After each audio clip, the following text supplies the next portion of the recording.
से स्वागत है स्मार्ट क्लास के YouTube चैनल पर। आज हम लोग मुगल साम्राज्य के बारे में, हिस्ट्री के जो मुगल साम्राज्य का चैप्टर है उससे कुछ इंपॉर्टेंट 3 क्वेश्चन करेंगे और इन तीनों क्वेश्चन के आधार पे हम लोग जानेंगे कि मुगल साम्राज्य के क्या उस समय पांडुलिपियों के लिए किया गया था और किस तरह से व्यापार को बढ़ाया गया था और साथ ही साथ मुगल काल में भारत कितने बोल सकते हैं पावरफुल था, भारत उस समय कितना पावरफुल था, इसके बारे में जानेंगे। तो पहला क्वेश्चन है कि मुगल दरबार में पांडुलिपि तैयार करने की प्रक्रिया का वर्णन करें। मतलब मुगल दरबार में पांडुलिपियों को किस तरह तैयार किया जाता था, स्टेप बाय स्टेप आपको बताना है। तो सिंपल सा क्वेश्चन, आप इसको ऐसे लिखिएगा कि मुगल दरबार में पांडुलिपियों को तैयार करने की निम्नलिखित प्रक्रिया की पहला प्रक्रिया क्या। अगर पांडुलिपि लिखना है तो भाई उसके लिए क्या चाहिए, कुछ लिखने वाला जगह चाहिए ना।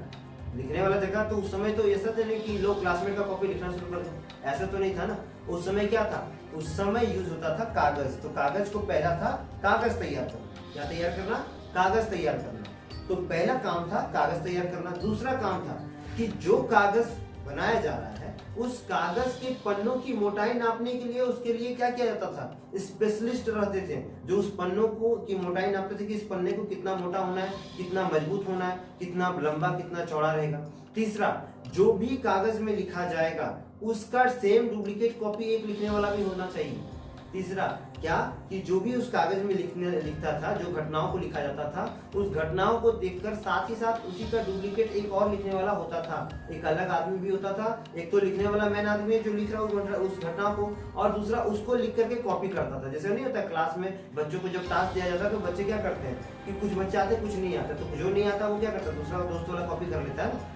उसी तरह वहाँ कॉपी किया जाता था ताकि उसका डबल किताब बने और कभी भी इन फ्यूचर एक किताब अगर खराब होता है तो दूसरा का यूज कर लिया जाए। चौथा चीज था कि जो भी किताब बनाए जाते थे उन कागजों को चमकाने के लिए एक विशेष तरह के लेप लगाए जाते थे उसमें, ताकि कागज अधिक समय तक चमके, कागज जल्दी खराब नहीं हो और कागज को जो कागज में जो घटनाओं को लिखा गया है, जो अभिलेख बने हैं वो जल्दी नष्ट ना हो। पांचवा जो था वो क्या था कि जो भी किताब बनाया जाता था ना उस किताब की जिल्दसाजी, मतलब जो जिल्द लगाते हैं हम लोग गट्टा जिसको बोलते हैं या जिसको बोलते हैं बैंडिंग करना, तो वो बैंडिंग करने के लिए स्पेशलिस्ट रहता था। कुछ लोग ऐसे नियुक्त किए गए थे जो उस किताब का बैंडिंग अच्छा से करते थे ताकि भविष्य में वो किताब जल्दी तबाह या नष्ट ना हो। तो ये कुछ पॉइंट्स थे। अच्छा, इसमें छठा पॉइंट भी एक आता है जिसमें क्या था कि वो किताब को कहाँ सहेजा जाए, वो उस किताब को किस लाइब्रेरी में रखा जाए, किस पुस्तकालय में रखा जाए जहां वो बहुत सुरक्षित रहेगा, और उस अलमारी में किस तरह का लकड़ी का बना वो अलमारी है, इसका पूरा जांच करने के लिए भी क्या था कि एक अलग बोल सकते हैं संगठन बनाया गया था, एक अलग उसके लिए लोगों को नियुक्त किया गया था ताकि वो लोग क्या करते थे, इस पर ज्यादा ध्यान देते थे कि किताब को अगर इस लकड़ी के अंदर रखा गया, मान लीजिए शीशम गाछ का एक बहुत अच्छा एक अलमारी बना दिया गया, उसमें रख दिया गया। अब उस अलमारी में अगर घुन लग रहा है या दीमक लग रहा है तो किताब खराब हो सकता है, तो उसके लिए एक अलग तिजोरी बना दिया गया था उस किताबों को रखने के लिए, और उसकी देखभाल के लिए भी अलग लोगों को नियुक्त किया गया था। तो इस तरह से हम लोग जाने कि मुगल दरबार में पांडुलिपियां तैयार करने की प्रक्रिया क्या होती थी, पांडुलिपियों को तैयार करने की प्रक्रिया क्या होती थी। अगला क्वेश्चन है कि मुगल द्वारा छोड़े गए चित्रकारी, ठीक है, चित्रकारी खजाने इनकी मानसिकता को समझने में क्यों ज्यादा ये होते हैं, क्यों ज्यादा हमें सहायता करते हैं। देखिए, आप बहुत सारे फिल्म देखते होंगे पुराने जमाने में या अभी भी फिल्म जब आता है ना तो अभी सीधे ट्रेलर घुसता है। पहले ट्रेलर नहीं आता था, पहले क्या आता था पता है, उस फिल्म का फोटो आता था, पहला एक सीन आ जाता था, उसमें फिल्म का नाम लिखा हुआ है तेजा द रॉक, गुंडा वाला हीरो, कमीना वाला दुश्मन, होता था बहुत सारा, हिम्मत वाला पहलवान, ठीक है। तो ये सब पुराने जमाने में क्या फोटो के नीचे नाम रखा हुआ है, हीरो अपना एक्शन करके दिखाया, उसमें फोटो खिंचाया हुआ हीरो का, इस तरह का होता था ना। सेम उस समय जब पांडुलिपियां तैयार की जाती थी ना तो उन घटनाओं को, जो घटनाएं थी ना, तो उन घटनाओं को एक आदमी अगर पढ़ेगा तो उसके साथ उन घटनाओं को कैसे अपने कल्पना करेगा, कैसे काल्पनिक रूप से सोचेगा दिमाग में, उसके लिए क्या करते थे, राजा या शासक एक अलग से चित्रकार नियुक्त करते थे और उन पन्नों को, जो पन्ने में उस फोटो को चिपकाना रहता था, उन पन्नों को खाली रख दिया जाता था और उसके बाद फिर राजा बोलते थे बाकी घटनाओं का आप जिक्र करो। मतलब कि मान लीजिए कि एक किताब है, किताब में कुछ घटना के बारे में लिखा जा रहा है तो उसके बगल वाले पन्ने को साइड में साफ सुथरा रख दिया गया और फिर अगले पन्ने में जाके लिखना शुरू कर दिया। तो वो जो खाली पन्ना उसमें क्या करेगा, उसमें उस जो घटना है उस घटना के आधार पे एक चित्र बनाया जाएगा, जिससे यह पता चलेगा कि ये चित्र किस चीज के लिए बनाया गया है। और देखिए चित्र जो है, एक फोटो होता है ना, वो बहुत चीज का हम लोग को साइन दे देता है। अभी आप बहुत सारे फोटोज देखते हैं, स्टेशन जा रहे हैं तो वहां पर एक अलग फोटो बनाया हुआ है, हर चीज का अलग अलग फोटो होता है ना, हर जगह जाते हैं तो अलग अलग चित्र से आपको क्या होता है, एक सिग्नल मिलता है। कुछ बातों को लिख के समझा जाता है और कुछ चीजों को देख के समझा जाता है। तो ऐसा चित्र बनाए गए थे जिन्हें हम देख के समझ सकते थे कि ये इस जो लिखावट है इसमें क्या हुआ है, घटना हुआ। ये जो लेख लिखा हुआ है, जो लेख लिखा गया था अभिलेखों में, उस चित्र को देख के ये चीज जाना जाता था। और उसमें ऐसे बहुत सारे चित्र बने थे जिसमें कहीं राजाओं को युद्ध करते देखा गया, कहीं गरीबों को धन बांटते दिखा गया, कहीं गरीबों को फसल और लगान माफ करते देखा गया है। और इसके द्वारा राजा क्या करते थे, अपने शासन क्षेत्र को दिखाने का प्रयास करते थे कि उनके समय में वहां वो शासन किस तरह करते थे। कितना अच्छा से समझ में आ गया।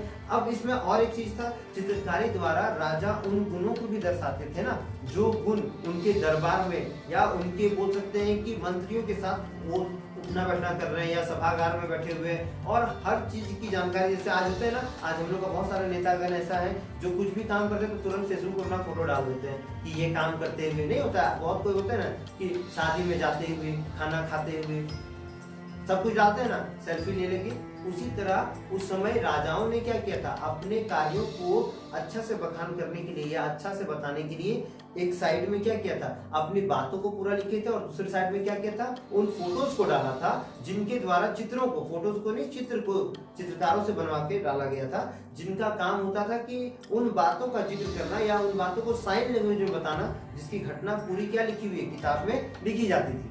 अगला क्वेश्चन जो है वो बोल रहा है कि मुगल काल में व्यापारिक विकास का भारत पर क्या प्रभाव पड़ा। देखिए मुगल काल बहुत ही ज्यादा इंपॉर्टेंट क्वेश्चन है ये। देखिए मुगल काल, मिंग, ओटोमन और ऐसे कुछ साम्राज्य थे जो 16वीं और 18वीं सदी में बहुत ज्यादा प्रभावित था, बहुत ज्यादा एक्टिवेटेड था ये और बहुत शक्तिशाली था। पहला कारण इसका क्या था पता है, कि मुगल जितना भी बिजनेस करता था ना, इस बिजनेस में वो इतना ज्यादा एक्टिव था, इतना अच्छे कामों को करता था, इतना अच्छे व्यापार को करता था, चाहे वो कपड़ा का हो गया, चाय का हो गया, मसाले का हो गया, या किसी भी प्रकार का जो व्यापार यहाँ से विदेश में होता था, वहाँ के लोग यहाँ के चीजों को बहुत पसंद करते थे। और इसलिए जैसे जैसे यूरोप के नए नए देश खोजे गए ना, उसी तरह एशिया की तरफ, स्पेशली भारत की तरफ उन यूरोपीय देशों का आगमन होने लगा, क्योंकि वो जान गए थे कि भारत को इसीलिए ऐसे ही, देखिए भारत को ऐसे ही सोने की चिड़िया नहीं कहा जाता था, क्योंकि भारत उस समय था, भारत के पास उतना संपदा था, उतनी प्राकृतिक संपत्ति थी, जिसे यूरोप के लोग और अन्य देश जो थे वो आके लेना चाहते थे। और भारत में इसी कारण बहुत सारे हमले हुए थे। तो आते हैं मेन टॉपिक पर। तो टॉपिक के आधार पर मुगल जो जब व्यापार कर रहे थे तो वो लगातार ऐसे चीजों का व्यापार करते थे जिससे यूरोप के या फिर बाहरी आयातों को बढ़ाया जा सके, बाहरी देशों को अपनी ओर खींचा जा सके। इसके लिए जितना भी भारत के जो मुगल साम्राज्य थे उन्होंने क्या किया था, उन्होंने ऐसे बिजनेस को डेवलप किया, ऐसे व्यापारों को डेवलप किया जो यूरोप के लिए बहुत लाभदायक थे। जैसे सूती वस्त्र, जैसे बोल सकते हैं आप अच्छी दवाइयाँ, अच्छी किस्म की लकड़ियाँ, अच्छी किस्म के पशु पक्षी, इन सभी चीजों का उन्होंने क्या किया था, व्यापार किया, और इनसे उन्हें बहुत ज्यादा लाभ हो रहा था।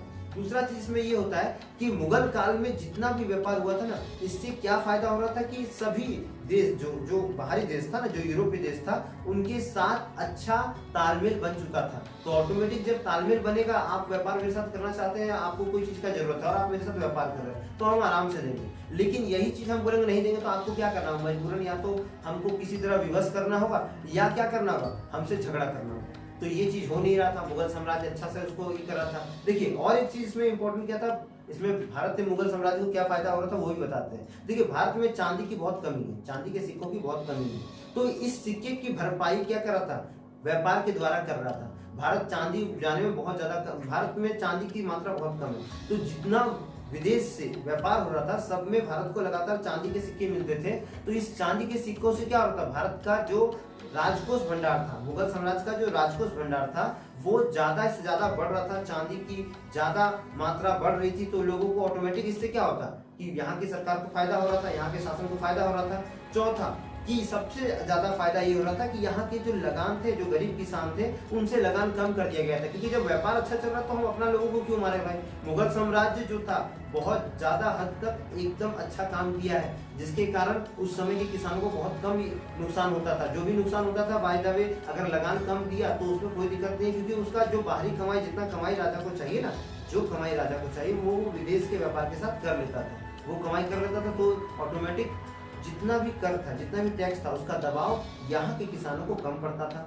अगला क्या इसका था छठा पॉइंट, कि जिस तरह से व्यापार का वृद्धि हुआ, जिस तरह व्यापार बढ़ा, उससे क्या हुआ कि भारत में मुगल साम्राज्य की शक्ति और अधिक विकसित हुई। आर्थिक रूप से तो ये मजबूत हो गया था, साथ ही साथ जितना भी नया नया हथियार या सैनिक क्षमता और ज्यादा ताकतवर हो गया। देखिए, जिस देश में पैसा, जिस देश में आर्थिक स्थिति अच्छी है ना, उस देश का हर कुछ अच्छा होता है, क्योंकि उसके पास पूरा दुनिया नतमस्तक होता है। आज अमेरिका इसलिए आगे है क्योंकि अमेरिका के पास विल पावर है, मनी बोला गया है ना, तो मनी जो है उसका सबसे बड़ा पावर, इसलिए पूरा विश्व उसके सामने झुकता है। तो इस चीज का मुगल साम्राज्य को बहुत अच्छे से नॉलेज था कि किस तरह से वो व्यापार करे। अच्छा, 7वां पॉइंट और एक पॉइंट है, ये पॉइंट कहता है कि मुगल साम्राज्य में जो था ना, खेती बहुत अच्छा हो रहा था। 16वीं से 18वीं शताब्दी के बीच में कृषि पद्धति बहुत सुंदर चल रही थी, लोगों से कम टैक्स लिया जा रहा था। तो इससे फायदा क्या हो रहा था कि किसान कोई भी सामान को तुरंत सरकार को बेच सकती थी, या शासन तंत्र को या व्यापारियों को बेच देती थी, जिससे क्या होता था कि कम समय में उन्हें ज्यादा मुनाफा होता था, और ज्यादा मुनाफा जैसे ही होता था वो क्या करते थे, उस पैसे को अपना जितना सरकारी खजाने में देना उतना देता था, बाकी पैसों को अपना रखते थे। तो उस समय जितने भी प्रजातंत्र थे वो काफी खुश थी, जिसके कारण मुगल साम्राज्य जो था वो व्यापारिक विकास में बहुत महत्वपूर्ण योगदान निभा पाई। और इस काल में ही बहुत तरह के, बोल सकते हैं बहुत तरह के ऐसे नए नए औजार तैयार किए गए, जिनसे क्या हुआ, जिनसे यूरोप के लोग या यूरोप के शासक बहुत अधिक प्रभावित हुए थे। तो इस तरह से हम लोग आज हिस्ट्री का कुछ इंपॉर्टेंट क्वेश्चन किए। आशा करते हैं कि आपको सभी क्वेश्चन अच्छी समझ में आ गए होंगे। तो चैनल को ज्यादा से ज्यादा शेयर करिए, सब्सक्राइब करिए और लाइक करिए। तब तक के लिए वंदे मातरम, भारत माता की जय।